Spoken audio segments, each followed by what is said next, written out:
হীরের ডাক্তারকে একটা ঘরে বেঁধে রাখা হয়েছে। এই ঘরটাতেই রায়ানকে বেঁধে রেখেছিল তুর্য। এতক্ষণ তুর্য ডাক্তারকে আচ্ছামতো ধোলাই দিয়েছে, এখন তুর্যর বডিগার্ড জোন মারছে ডাক্তারকে। মার খেতে খেতে ডাক্তারের অবস্থা শোচনীয়। হয়তো আর কিছুক্ষণ মার খেলেই অক্কা পেয়ে যাবে। আর কত মার খাবে ডাক্তার? এখন তো বলো হীরকে ড্রাগস কেন দিতে তুমি?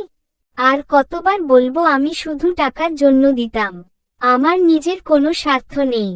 টাকার জন্য একটা মানুষের জীবন নষ্ট করতে একটুও দ্বিধা বোধ করলে না? কেমন ডাক্তার আপনি? আপনারা তো মানুষের জীবন বাঁচানোর শপথ নেন, তাহলে কেন টাকার জন্য আমার হীরের এত ক্ষতি করলেন? আমাকে ক্ষমা করে দিন, আমি টাকার লোভে পড়ে এসব করেছি। আমি এর ফলাফল জানতাম, কিন্তু তখন আমার কাছে টাকাটাই সব ছিল। আপনাকে কে টাকা দিয়েছে হীরকে ড্রাগস দেওয়ার জন্য? আমি তাকে চিনি না, তার সাথে ফোনেই কথা হতো সব সময়, আর টাকাগুলো আমার ব্যাংক অ্যাকাউন্টে পাঠিয়ে দিত সে। আপনি মিথ্যা বলছেন তাই না? জোন আরো মারো এই লোকটাকে। আমার হীরের এই অবস্থার জন্য এই লোকটা দায়ী। না, বিশ্বাস করুন, আমি সত্যি বলছি।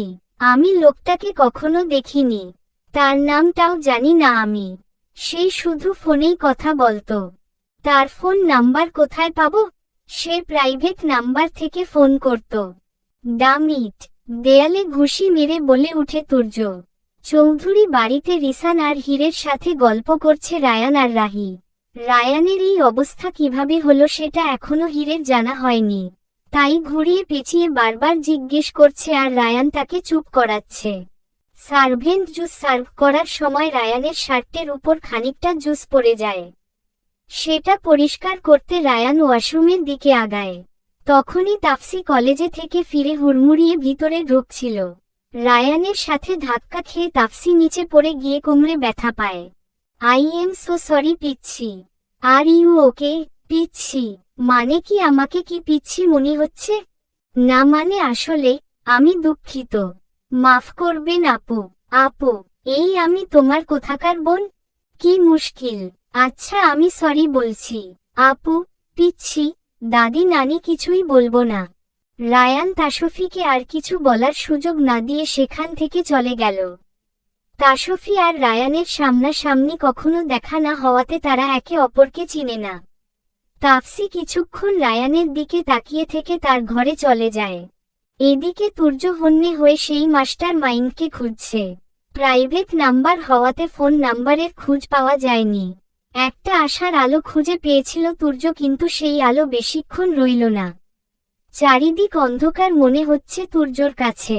যতক্ষণ না ওই লোকটাকে খুঁজে পাচ্ছে ততক্ষণ হি সেফ না। অনেক চেষ্টা করে ব্যাংক ডিটেইলস এর মাধ্যমে কালপ্রিটটাকে খুঁজে বের করার আশ্বাস পেয়েছে তুর্য, কিন্তু সেটাতেও সময় লাগবে। এতদিন তুর্যকে আরো সাবধান থাকতে হবে, হীরকে আরো চোখে চোখে রাখতে হবে। বাসায় গিয়ে রায়ানের সাথে সব কথা আলোচনা করে তুর্য। ডাক্তারকে এখনো আটকে রেখেছে তুর্য, যদিও তার ট্রিটমেন্ট চলছে। রায়ানের সাথে কথা বলছিল তুর্য, তখন তার মোবাইলে একটা কল আসে। কলটা কিয়ারা করছে। কল রিসিভ করতেই ওপাশ থেকে কিয়ারা বলল, তুর্য প্লিজ কলটা কাটিস না, আমার কথাটা একবার শোন প্লিজ। কেন ফোন করেছিস? তুর্য, আমি আমার ভুল বুঝতে পেরেছি, আমাকে প্লিজ ক্ষমা করে দে। আমি হীরের কাছেও ক্ষমা চেয়ে নেব। কিয়ারা, তুই আমার সাথে যাই করিস আমি ভুলে যাব, কিন্তু হীর আমার জীবন। ওকে আমার থেকে আলাদা করতে চেয়েছিস, তোকে এত সহজে কিভাবে ক্ষমা করব আমি? আমার ভুল হয়ে গেছে তুর্য, আমাকে প্লিজ ক্ষমা করে দে। আমি ভীষণ অসুস্থ, একা পড়ে আছি বাসায়, প্লিজ আমাকে তোদের বাসায় নিয়ে যা। ঠিক আছে, তুই সব গুছিয়ে নে, আমি আসছি। রায়ানের সাথে কিছুক্ষণ কথা বলে তুর্য কিয়ারাকে নিয়ে আসে বাড়িতে। তুর্য আর কিয়ারাকে একসাথে বাসায় আসতে দেখে আমার বুকটা ছ্যাঁত করে ওঠে, কারণ তুর্য কিয়ারার হাত ধরে ওকে ভিতরে নিয়ে আসছেন। না না, এসব আমি কি ভাবছি? তুর্য তো সেদিন সব ক্লিয়ার করে দিয়েছেন যে তার কিয়ারার মধ্যে কিছুই নেই। আমি শুধুই এত বেশি ভাবছি। তুর্য আমাকে পাশ কাটিয়ে কিয়ারাকে নিয়ে উপরে চলে গেলেন। আমাকে দেখেও দেখলেন না কেন? আমার তুর্যর উপর ভীষণ রাগ হচ্ছে। আজকে আসুক, একদম কথা বলবো না। তুর্যর জন্য বেশ কিছুক্ষণ অপেক্ষা করলাম, কিন্তু সে এখনো কিয়ারার ঘর থেকে ফিরেনি। কেন যেন খুব কষ্ট হচ্ছে আমার, ভীষণ কান্না পাচ্ছে। আমি কাঁদতে চাচ্ছি না, কিন্তু তুর্যকে এভাবে অন্য কারো সাথে এত সময় ধরে সহ্য করতে পারছি না। চোখ দিয়ে আপনা আপনিই পানি পড়ছে। অপেক্ষা করতে করতে কখন ঘুমিয়ে পড়েছি কে জানে। রাত 1টার পর তুর্য ঘরে ঢুকে দেখে হীর ঘুমিয়ে পড়েছে। দুচোখের কার্নিশ বেয়ে এখনো পানি পড়ছে হালকা হালকা। হয়তো এতক্ষণ কেঁদেছে। একটা গভীর নিঃশ্বাস নিয়ে হীরের কপালে একটা চুমু এঁকে দিল তুর্য। ফ্রেশ হয়ে বেরিয়ে সিগারেটের প্যাকেটটা হাতে নিয়ে ব্যালকনিতে গিয়ে বসে পড়ল। আজ এই সিগারেটগুলো ভীষণ দরকার তার। সিগারেটের ধোঁয়ার কুণ্ডলীগুলো হাওয়ায় উড়িয়ে দিচ্ছে আর অতীতে ডুব দিচ্ছে তুর্য। তুর্য লন্ডন যাওয়ার আগে এক প্রকার জোর করেই আকদ করে রেখে গিয়েছিল ঠিকই, কিন্তু হীর ছোট থাকায় তুর্য বেশি কথা বলতে পারত না। যখন তুর্য ফ্রি থাকত তখন হীর ঘুমে বা পড়তে থাকত, আবার হীর যখন ফ্রি থাকত তুর্য তখন ব্যস্ত থাকত। দুজনের কথা হতো না, দেখা হতো না, কিন্তু তুর্য 1 মিনিটের জন্য তার ছোট্ট বউটাকে ভুলতে পারেনি। তার সবটা জুড়ে ছিল শুধু হীর। তুর্য দেখতে বেশ হ্যান্ডসাম হওয়াতে অনেক মেয়েরা তার জন্য পাগল ছিল, কিন্তু তুর্যর কাছে তার ছোটবেলার ভালোবাসাটাই সব ছিল। যদিও তুর্য হীরকে এক মুহূর্তের জন্যও ভুলতে পারেনি, কিন্তু তার ভয় ছিল হয়তো এত বছরের দূরত্ব হীরকে তার কাছে থেকে দূর করে দিয়েছে। যখন গ্র্যাজুয়েশন শেষ করে দেশে ফিরে আসে তুর্য, তখন সে কোনো সাধারণ মানুষ নয়। সে তুর্য থেকে রকস্টার তুর্য আহমেদ চৌধুরী হয়ে গেছেন। তুর্য দেশের মাটিতে পা রেখে প্রথমেই হীরদের বাড়িতে যায়, কিন্তু বাড়ির গেইটে বড় একটা তালা ঝুলতে দেখে আশেপাশের মানুষের কাছে থেকে খোঁজ নিলে সে জানতে পারে যে হীররা এখান থেকে চলে গেছে প্রায় বছর খানিক হয়েছে। যদিও এটা এখনো তাদের বাড়িই রয়েছে, কিন্তু তারা এখানে থাকে না এখন। তুর্যর মন ভেঙে যায় কথাগুলো শুনে।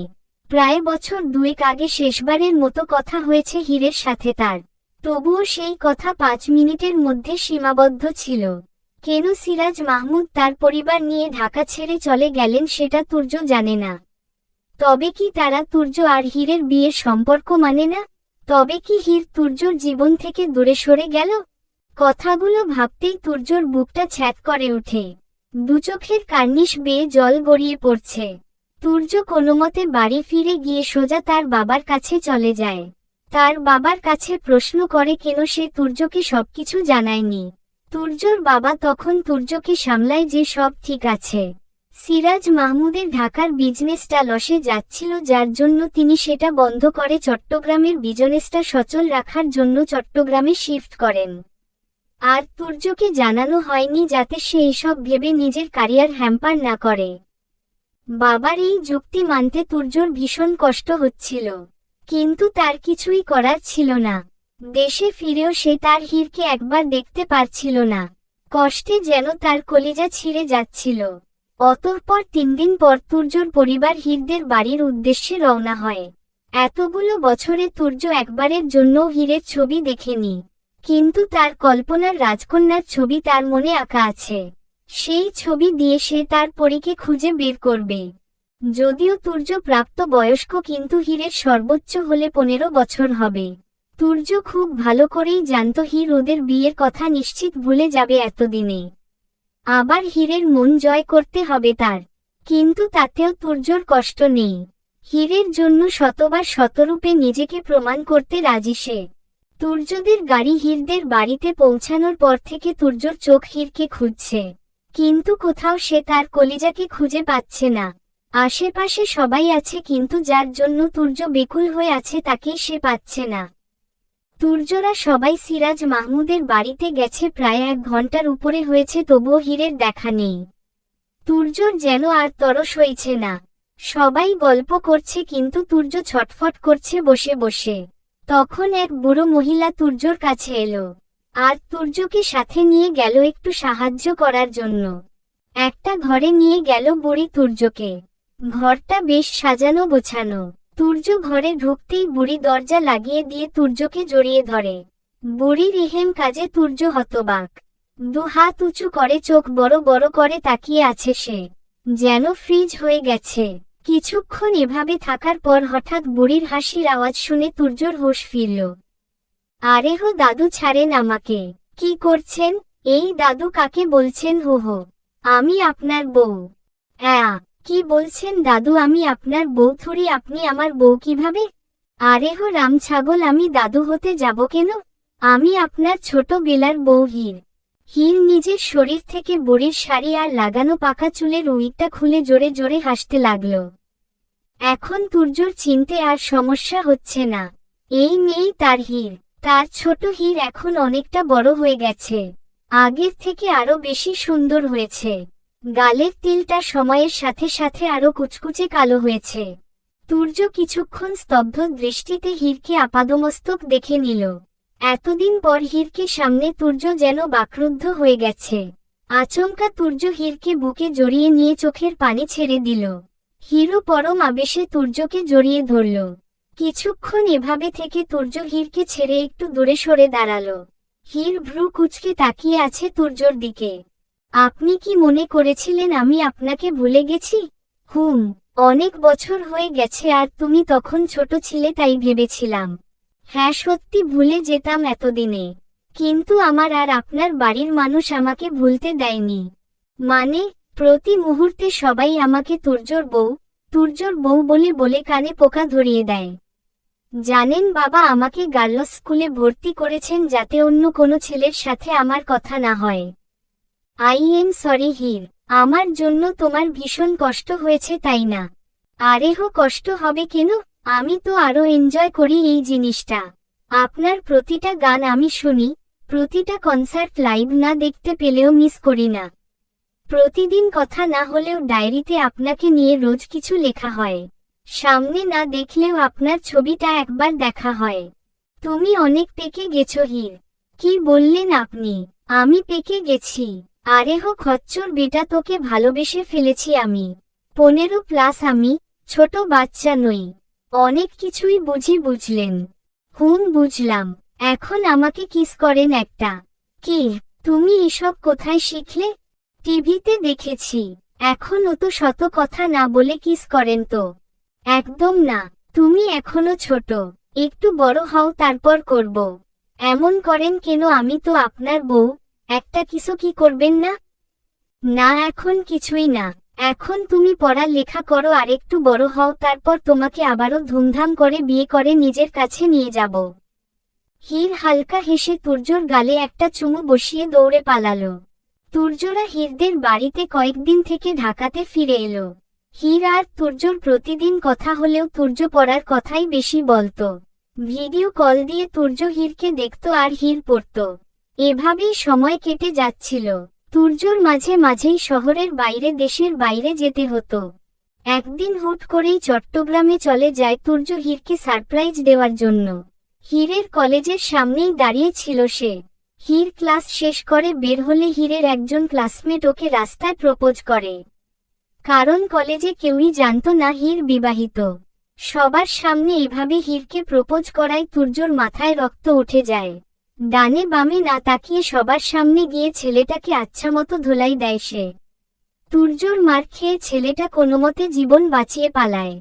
সবার সামনে মারামারি করা পর্যন্ত তো তবুও ঠিক ছিল, কিন্তু এরপর তুর্য যা করল তাতে হীরের মুখ লুকিয়ে সেখান থেকে ফিরতে হলো। রাস্তায় জড়ো হওয়া সব মানুষের সামনে হীরকে বুকে জড়িয়ে নিয়ে তুর্য বলল, হীর তুর্য আহমেদ চৌধুরীর বিবাহিতা স্ত্রী। ওর উপর যদি কেউ নজর দেয় সেই চোখ উপরে ফেলার আগে দ্বিতীয়বার ভাবব না আমি।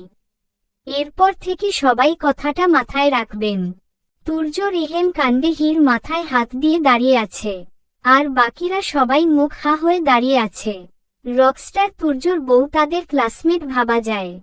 তুর্য একটানে হীরকে গাড়িতে বসিয়ে ড্রাইভ শুরু করল, আর নিয়ে গেল সোজা কাজী অফিসে। হীর এখনো হা হয়ে আছে, ওর সাথে হচ্ছেটা কি? কাজী অফিসে কেন এলাম আমরা? আজ এখনই আবার বিয়ে করব। কিন্তু কেন? তোমাকে আর নিজের কাছে থেকে দূরে রাখতে পারবো না। আরে হো, কিন্তু এভাবে আর কোনো কথা নয়। ভালোবাসো না আমায়? নিজের থেকেও বেশি। বিশ্বাস করো আমাকে। বিশ্বাস আছে বলেই সেই ছোট থেকে ভালোবেসে আসছি। তাহলে আর কোনো কথা না, আজই হবে বিয়ে। হীর আর কিছু বলল না। সে তো এমনিতেও তুর্যরই। দ্বিতীয়বার তার ভালোবাসার মানুষটার হয়ে যেতে ক্ষতি কি? তুর্য ফোন করে হীরের বাবা মাকে এনে তখনই আবারও বিয়ে করে নিল। হীরের বাবা মা তুর্যর পাগলামি দেখে মুখ টিপে হাসছে। নিজের বউকে আবারও বিয়ে করছে। সেদিন রাতেই তুর্য হীরকে ঢাকাতে নিয়ে এলো।